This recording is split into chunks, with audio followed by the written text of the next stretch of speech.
Pai Senhor, irmãos, tudo bem?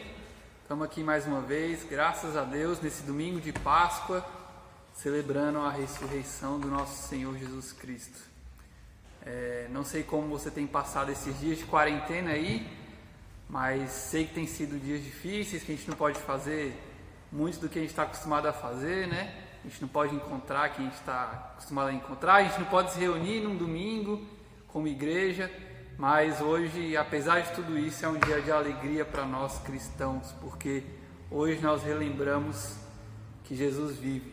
Nós relembramos, trazemos à nossa memória que o nosso Jesus, que foi morto naquela cruz, ressuscitou ao terceiro dia. E isso deve alegrar os nossos corações, porque a nossa esperança está baseada nisso. Eu queria compartilhar com vocês uma breve reflexão sobre isso. Talvez seja uma palavra um pouquinho diferente para um domingo de Páscoa, talvez até seja uma palavra que se encaixe mais na sexta-feira, né? Mas foi a palavra que Deus trouxe ao meu coração e eu quero compartilhar com vocês. Amém? O primeiro texto que a gente vai ler está lá em Mateus, capítulo 16, versículo 24, que diz o seguinte: Então disse Jesus a seus discípulos: Se alguém quer vir após mim, a si mesmo se negue, tome a sua cruz e siga-me. Esse que é um versículo bastante conhecido, né, pela gente. Eu particularmente amo esse versículo porque eu acho que ele tem muito para nos ensinar.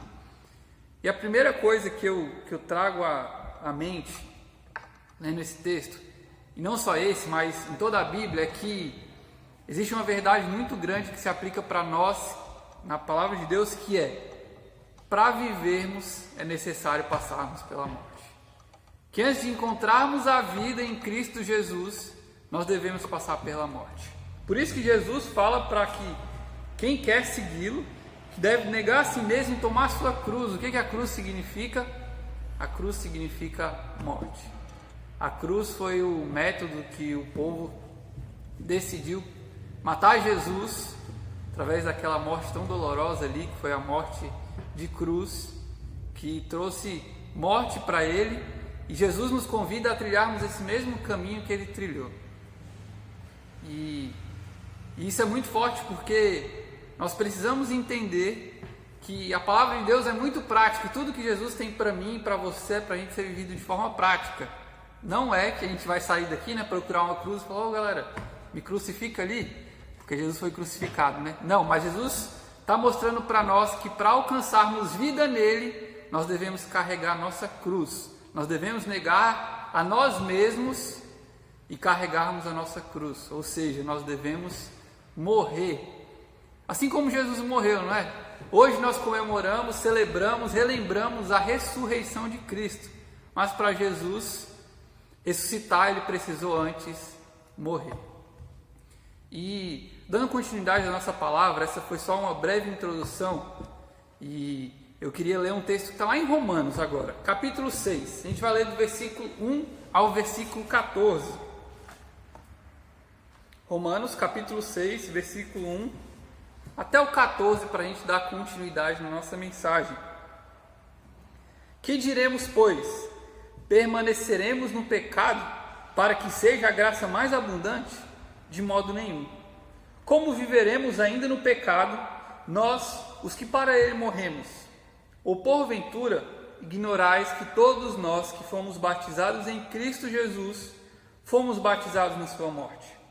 Fomos, pois, sepultados com ele na morte pelo batismo, para que, como Cristo foi ressuscitado dentre os mortos pela glória do Pai, assim também andemos nós em novidade de vida. Agora eu queria dar um enfoque no versículo 5. Porque, se fomos unidos com ele na semelhança da sua morte, certamente o seremos na semelhança da sua ressurreição. Sabendo isto, que foi crucificado com ele o nosso velho homem, para que o corpo do pecado seja destruído, e não sirvamos o pecado como escravos. Porquanto, quem morreu está justificado do pecado. 8. Ora, se já morremos com Cristo, cremos que também com ele viveremos. Sabedores de que, havendo Cristo ressuscitado dentre os mortos, já não morre, a morte já não tem domínio sobre ele. Pois, quanto a ter morrido, de uma vez para sempre morreu para o pecado, mas quanto a viver, vive para Deus. Assim também, vós considerai-vos mortos para o pecado, mas vivos para Deus em Cristo Jesus. A gente vai ler até aí, até o versículo 11. A leitura que nós fizemos foi de Romanos capítulo 6, do versículo 1 ao versículo 11. E por que eu quis trazer esse texto para nós meditarmos nesse domingo de Páscoa, né? Porque muitos de nós temos celebrado a ressurreição de Cristo, e isso é maravilhoso, a gente deve celebrar porque foi essa ressurreição que nos trouxe esperança, mas nós devemos entender que para nós ressuscitarmos com Cristo, nós devemos morrer a morte que Cristo propõe para nós morrermos. E o texto traz para nós coisas muito importantes quanto a isso. O versículo 1 e o versículo 2, vai falar sobre a nossa natureza pecaminosa. Por que nós devemos morrer? Não sei se você já fez essa pergunta, mas um dia eu já me fiz. Por que é necessário que nós morramos? Lá em Adão, o pecado entrou no mundo e a partir de Adão, o pecado entrou no mundo e alcançou a todos nós. Então nós já nascemos com o pecado em nós. Independente do que eu faço, independente de onde eu nasço, de como eu nasço, nós nascemos com o pecado dentro de nós e o pecado nos afasta de Deus. O pecado é tudo aquilo que nos leva cada vez com mais força para longe de Deus. Por isso Cristo nos convida a morrermos. A morte que Cristo tem para nós não é uma morte física, é uma morte desse homem, dessa mulher que existe dentro de nós, que vive pecando. Nós somos escravos do pecado, irmãos. Nós não temos escolha. Sem Cristo, nós somos escravos do pecado e o escravo não faz aquilo que ele quer. O escravo é dominado por uma força maior. E nós, sem Cristo, nós somos dominados pelo pecado. Por mais que muitas vezes eu não queira, eu vou pecar. E é necessário morrermos. É necessário que essa natureza que existe em nós morra, se nós quisermos alcançar a vida em Cristo Jesus. Se nós quisermos ressuscitar como Ele ressuscitou, se nós quisermos estar junto com Ele quando Ele voltar para nos buscar, é necessário que nós morramos. Jesus ali na cruz carregou todos os meus pecados e os seus pecados. Todos eles, aqueles que a gente já cometeu, aqueles que a gente ainda vai cometer, porque por mais que nós sejamos novas criaturas, nós ainda estamos num processo de santificação, nós não somos perfeitos, nós falhamos, nós erramos, mas Jesus já perdoou os nossos pecados.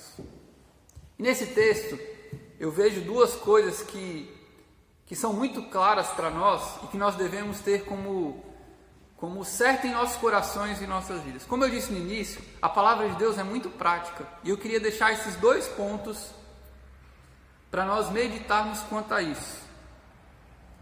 O primeiro ponto é que nós sabemos que nós somos pecadores, mas também devemos saber que nós somos justificados por Jesus através da sua morte.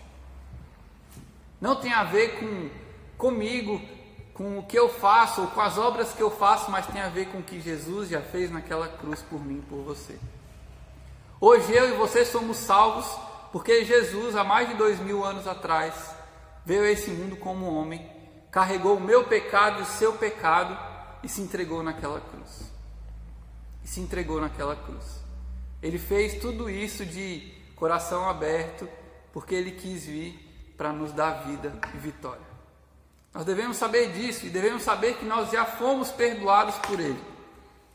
Sabe, eu acho que a gente muitas vezes esquece disso. A gente sabe que a gente é pecador, a gente sabe que a gente erra, e a gente tem que saber mesmo, mas a gente também esquece que nós já fomos perdoados por Jesus naquela cruz. A cruz não significa mais morte para nós cristãos. Ela significa perdão. Ela significa vida. Porque a partir daquela cruz, Jesus perdoou os meus pecados e os seus pecados, e por isso nós temos vida. Por isso a gente pode celebrar hoje, domingo de Páscoa, não a morte de Jesus simplesmente, mas porque Ele venceu a morte. Isso tem que estar muito claro para nós. Está escrito tudo isso aí que eu falei, do versículo 6 ao versículo 10. Depois você pode acompanhar aí, mas eu vou ler só o 6 novamente. Sabendo isto, que foi crucificado com ele o nosso velho homem. Que velho homem? Aquele homem que nasceu com o pecado já dentro de si. Nós, que desde Adão já nascemos com isso, e até Jesus Cristo voltar, todos os homens, todas as mulheres vão nascer com isso dentro de si, pecado. E esse velho homem deve ser crucificado com Cristo Jesus, para que o corpo de pecado seja destruído e não sirvamos o pecado como escravos. Saiba disso, meus irmãos. O velho homem, essa natureza que já vem dentro da gente, né, independentemente da gente, já foi crucificado com Cristo. Esse velho homem já foi crucificado com ele. Basta que eu e você aceitemos isso e entregamos as nossas vidas a Deus. Saiba que Cristo perdoou os seus pecados. Saiba que a morte de Cristo já faz efeito, já não, né? Ainda faz efeito nas nossas vidas 2000 anos depois. Saiba disso, tenha convicção disso. Se você quiser aproveitar a vida da maneira que deve ser aproveitada, que é ao lado de Jesus. Sabe, sem carregar o peso. Muitas pessoas vivem com um peso muito grande sobre si, de que tem que ser melhor e tem que fazer coisas extraordinárias. Não, cara. A gente precisa simplesmente saber que Jesus Cristo veio, morreu naquela cruz e já perdoou os nossos pecados. Nós já fomos perdoados por Cristo. O nosso velho homem deve estar crucificado com Jesus. Para isso que ele veio. Não simplesmente para ele mostrar que poderia vencer a morte, porque ele sabia, ele era Deus. Mas ele veio para mostrar para mim e para você o que nós devemos fazer com a nossa vida, que é entregá-la naquela cruz, como ele entregou a sua. Assim como Jesus entregou a sua vida ali naquela cruz, ele nos convida para entregarmos a nossa velha natureza, o nosso velho homem, para que a partir da morte seja gerada em nós vida, e vida e abundância. Então, o primeiro ponto, saber que nós somos perdoados por Jesus e que nosso velho homem foi crucificado com ele. E o segundo ponto, que eu acho que complementa muito bem esse ponto, está lá no versículo 11, eu vou ler ele de novo para vocês. Assim também vós considerai-vos mortos para o pecado, mas vivos para Deus em Cristo Jesus. Além de saber, a gente tem que considerar as nossas vidas já como mortos para o pecado. A gente não deve mais cogitar o pecado, porque a nossa natureza pecaminosa já está crucificada com Cristo naquela cruz. O velho homem que quer pecar, que vive pecando, né, e que é escravo do pecado, já foi crucificado com Cristo naquela cruz. Hoje não somos mais escravos do pecado, mas libertos para a glória de Deus. E hoje nós temos vida, porque Cristo nos deu, mas a gente deve se considerar mortos para o pecado. Sabe, porque quando a gente está morto para o pecado não tem mais autoridade nenhuma sobre a minha vida e sobre a sua. Quando nós estamos mortos para o pecado, ele não tem mais poder sobre a minha vida e sobre a sua. Por quê? Não simplesmente porque estamos mortos para ele, mas porque nós estamos vivos para Deus, como diz o texto. E por isso nós devemos nos alegrar. Porque a nossa vida não é simplesmente uma vida qualquer como a do nosso velho homem, mas sim uma nova vida em Cristo Jesus. Uma nova vida em Deus. Por quê?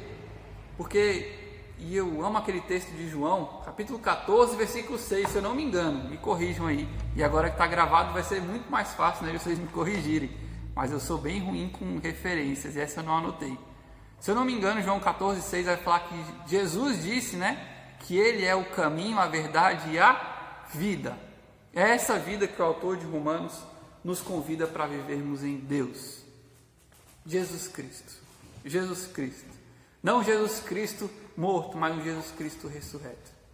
Não mais uma velha criatura, mas sim a nova criatura que nós somos. O texto vai falar sobre o batismo, né? No versículo 3 vai falar sobre batismo. E o que o batismo representa para nós? A morte da velha natureza para o nascimento da nova natureza. A morte do velho homem para o nascimento do novo homem em Cristo Jesus. A morte para o pecado e a vida para Deus. Isso que o batismo representa. E a gente estava conversando hoje pela manhã, né, e o Clayton falando como a gente entra nessa questão da religiosidade, das coisas pelas coisas, e a gente vai fazendo, né, até a própria ceia virou algo tão raso quanto ao que realmente é, e o batismo também. Hoje parece que as igrejas tem que ter batismo todo mês, tem que batizar um monte de gente, porque assim elas vão ser salvas. Cara, não é simplesmente porque você entrou numa piscina ou num rio, eu não sei onde é que você foi batizado, né? Que você afundou ali na água e subiu, que você está sendo salvo. Mas o batismo deve representar, ali iniciado naquele momento, sim, mas deve representar na nossa vida diária, nas nossas escolhas diárias, que nós estamos mortos para o pecado. Que nós consideramos o pecado como se não vivêssemos mais para ele, como de fato nós não vivemos. E nas atitudes diárias que nós vivemos para Deus. Que o nosso novo homem vive para Deus. Vive para Cristo Jesus. Sabe, esse deve ser o nosso pensamento. Essa deve ser a nossa intenção de considerar tudo que nós fazemos, tudo que nós vivemos, tudo que nós pensamos e sonhamos como novas criaturas em Cristo Jesus. Sabe, Jesus morreu e ressuscitou para nos dar esperança e certeza, né, de que da mesma forma que Ele morreu, nós devemos morrer, para que assim nós possamos alcançar a vida eterna em Deus. Sabe, o versículo 14, que não está aí no nosso texto inicial, mas eu queria deixar aqui para a gente meditar, fala: porque o pecado não terá domínio sobre vós, pois não estáis debaixo da lei, e sim da graça. Graça, favor imerecido. Tudo isso que Jesus fez por mim e por você não foi porque nós merecíamos. Ele olhou para nosso velho homem, sujo, podre do jeito que a gente estava, e mesmo assim decidiu nos amar. E mesmo assim decidiu vir a esse mundo para nos mostrar o que nós deveríamos fazer também em vida. Que nós possamos entender isso nesse domingo de Páscoa, que existe sim vida para nós, e vida em abundância, e vida eterna, e vida em Jesus, né, que é o principal, mas que essa vida, antes de tudo, passa por uma morte. Que assim como Jesus morreu, nós devemos morrer. Nós devemos entender que existe em nós algo que precisa ser sacrificado, para que possamos viver com Jesus, e para que possamos, nessa nova vida, sabermos que a morte não tem mais domínio sobre nós, como diz o texto. Versículo 9. Sabedores de que, havendo Cristo ressuscitado dentre os mortos, já não morre, a morte já não tem domínio sobre ele. Da mesma forma que, após a ressurreição, a morte não tinha mais efeito sobre Jesus, nós, como novas criaturas nele, como quem já nasceu de novo para Deus, não temos mais medo da morte. Pode vir coronavírus, pode vir guerra, pode vir o que for, que nós não temos medo da morte, porque ela não tem mais domínio sobre mim e sobre você. A gente fica angustiado, né, em épocas como essa, a gente fica às vezes um pouco com medo, mas a morte não tem mais domínio sobre mim e sobre você. Ela não tem mais poder sobre nós, porque nós já enfrentamos ela uma vez em Cristo Jesus e saímos dela mais que vencedores. Amém? Que você possa ficar com essa palavra nesse domingo de Páscoa. Sei que talvez não é a palavra que a gente espera ouvir num domingo de Páscoa, né? Mas foi a palavra que Deus colocou no meu coração, porque isso é de extrema importância. Só existe ressurreição para quem passa pela morte. Amém? Vamos orar? Jesus, obrigado por tudo que o Senhor fez por nós naquela cruz. Obrigado pelo teu amor, pela tua graça, Pai. Que o Senhor possa nos ensinar cada vez mais acerca do que o Senhor tem para nós, Pai. Obrigado pela tua morte, mas obrigado principalmente pela tua ressurreição, Pai, porque ela nos dá esperança. Que o Senhor guarde cada um de nós nas nossas casas, nas nossas famílias, que esse seja uma noite, Pai, de celebrarmos, Pai, a vida em Ti. Em nome de Jesus, amém.